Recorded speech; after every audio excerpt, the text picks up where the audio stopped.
He's never liked my home, not once. Every time he steps through the front door, it's like he's cataloging every perceived flaw. The location, the size, the furniture. He doesn't say it outright, but his tone does the heavy lifting. Smug, snide, dismissive, like he's constantly doing me a favor just by being present.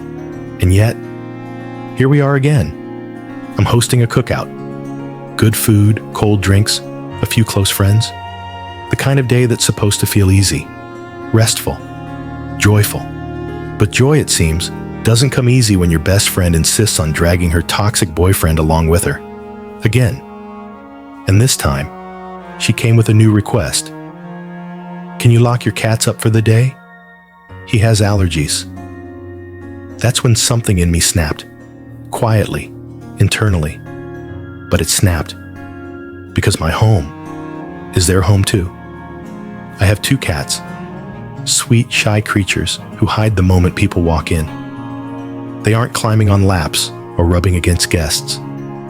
They aren't stealing food or shedding on pillows. They disappear. Silently. Like ghosts. They don't even make a sound. But suddenly, they're the problem. She wants me to lock them in a room. All day. So that her boyfriend, who has never once complained about them, who has been to my house twice already without incident, can attend a party he probably doesn't even want to be at. A man who openly mocks my space, my belongings, my effort. That's when I looked at her and said simply, no. And I meant it. I reminded her that he's been here before, that the cats were here then too, that their fur, their scent, their dander, it lingers no matter where they hide. I asked, what did he do before? She said he took Benadryl, so I told her to have him do that again. It worked, problem solved, but she kept pushing, as if my cats, my shy, frightened, barely seen cats, were suddenly dangerous. She kept asking, and I kept saying no, because here's the truth, and it hurts to admit this, but I don't even want him here. He drains the joy from every room he enters.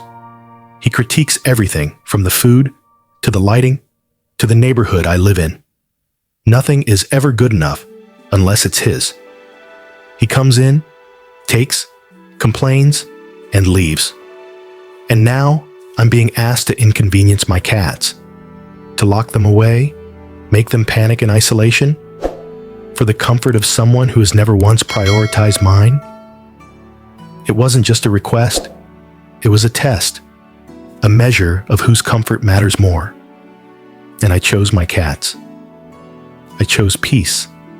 I chose not to sacrifice the well-being of living, breathing creatures in their own home just to appease a man who can't find it in himself to be kind for 5 minutes. And still, I wonder, am I being petty? Is my dislike for him blinding me? My best friend is someone I love. We've been through years of history, laughter, hard conversations, deep loyalty. But lately, I've watched her shrink beside him, defend him, apologize for him, and now advocate for him at my expense. It hurts because I want her at my cookout. I want her smile, her laugh, the way we used to be. But I'm not sure who she is when she's with him. Or maybe I do know, and I just don't like that version. She hasn't brought up the cats again since I drew the line. But the silence that followed, it was heavy, thicker than the summer air, full of unspoken tension, like the friendship was straining under the weight of something we couldn't name. Maybe she sees my refusal as a rejection of him. Maybe she's right. Maybe that's the point. Because here's the thing. My cats didn't ask for this. They didn't invite guests over. They didn't volunteer to be hidden or punished or made to feel unsafe in the one place they should always feel at home. And the people who come into this house, they don't get to outrank that. If he's allergic, he can manage it like he did before. If he's uncomfortable, he can stay outside. It's a cookout after all. If he's offended, well, he's been offended by less. And if she's disappointed in me, then maybe she's changed more than I realized. Because I haven't. I'm still the same person who bends over backward for people I care about. The same one who hosts, who plans, who shows up, who listens. The same one who makes space. But that space is earned, not demanded, not taken, and not weaponized against the voiceless animals who rely on me to protect them. I love my friend, but I love my peace more. So, am I the asshole? Was I wrong to draw a line? Or was this the moment I finally stopped compromising my boundaries for someone who wouldn't flinch at erasing mine? That's where I leave it, with a locked door, but not for my cats. For the people who don't deserve to be let in anymore. So, am I the asshole? This story isn't about cats. Not really. It's about boundaries. It's about how we protect the peace we've built. About how we decide, often quietly, often painfully, that our comfort matters too. It's about friendship and what happens when someone you love chooses someone who drains the room and asks you to make yourself smaller just to keep them happy. It's about how love can become blurry.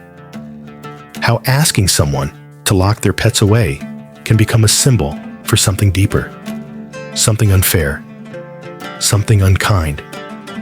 And it's about knowing when to say no, even when it's uncomfortable, especially when it's uncomfortable. So, here's what I'll ask you. Have you ever had to choose between your peace and your people? Have you ever felt the weight of a friendship that asked too much? And would you lock your cats away, metaphorically or literally, for someone who wouldn't lift a finger for you? Comment below. Let's talk about it.